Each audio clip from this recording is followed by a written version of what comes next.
Have you seen the latest Nintendo Direct? I'm sure you have, and you probably know that 3 new characters and a new track were announced for Mario Kart 8 Deluxe. Wave 5 is shaping up to be the best update yet, and I'll explain why.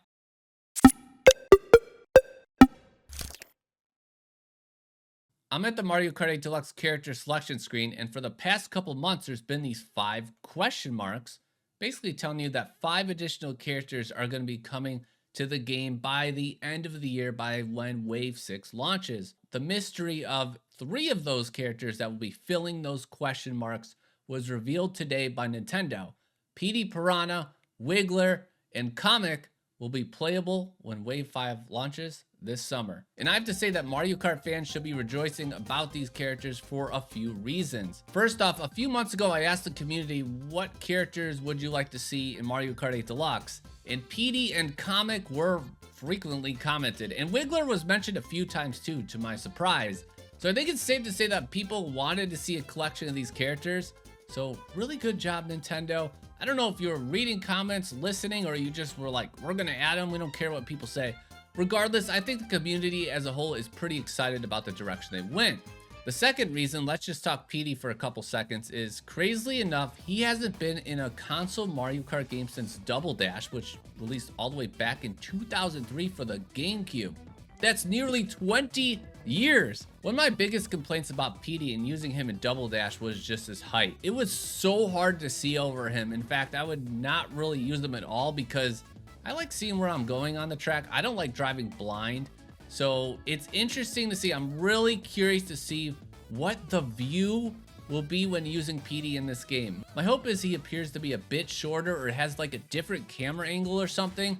I know he's a cool guy. In fact, I know he's raising in popularity. Nintendo's throwing him in more games, which is awesome. My third reason is the Wiggler. Who's excited to drive Wiggler on the Wiggler? Oddly enough, my heart is telling me that somehow this combination becomes meta. If that happens, Mario Kart will undoubtedly hit a new low.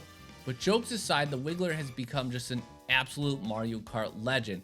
The Wiggler vehicle dominated the meta for nearly 6 years thanks to Waluigi and has gone down as one of the best vehicles in Mario Kart history. Some might even call it the GOAT. I do want to point out that it looks like they made the Wiggler kind of small looking, which is really good. And if you're looking to use the Wiggler a lot in this game, having a smaller character that just doesn't take up your whole screen like Petey does, that might be good. Wiggler on a bike or using monster tires or something might not take up your whole screen. That's really good to see. We still don't have like a behind the character view, so I don't know exactly what the Wiggler will look like, but possibly could be usable. And the Wiggler is kind of skinny-ish, so I guess you could see to the left or right a bit with Wiggler. So interested to see what happens there.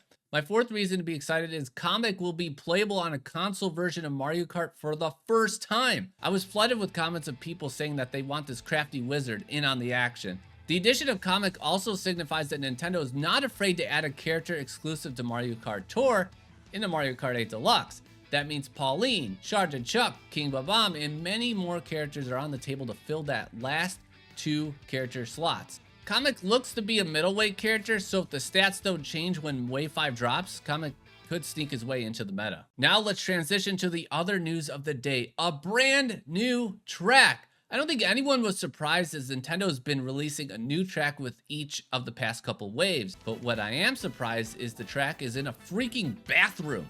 The new track is called Squeaky Clean Sprint.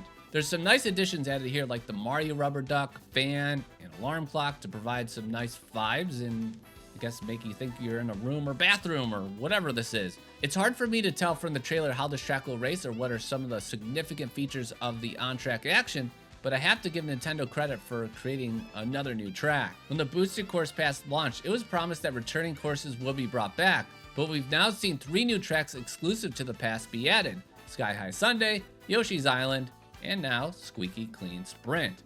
They're continuing to go above and beyond to keep Mario Kart 8 Deluxe fresh. And the more they add, the more I start to wonder, can Nintendo top this with a new Mario Kart game in the future?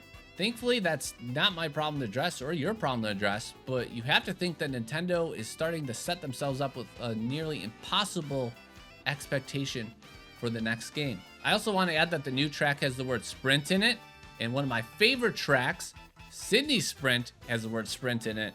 And that track is not very short, like a sprint at all. So I'm interested to see if this is actually a true sprint of a race, or is it more like a marathon that we see at Sydney Sprint? Can't wait to see what happens. Before I end this video, I'll pose this question for the comments. There are 2 characters left to add in Mario Kart 8 Deluxe. If you're Nintendo, which 2 characters do you select to complete the roster? See ya.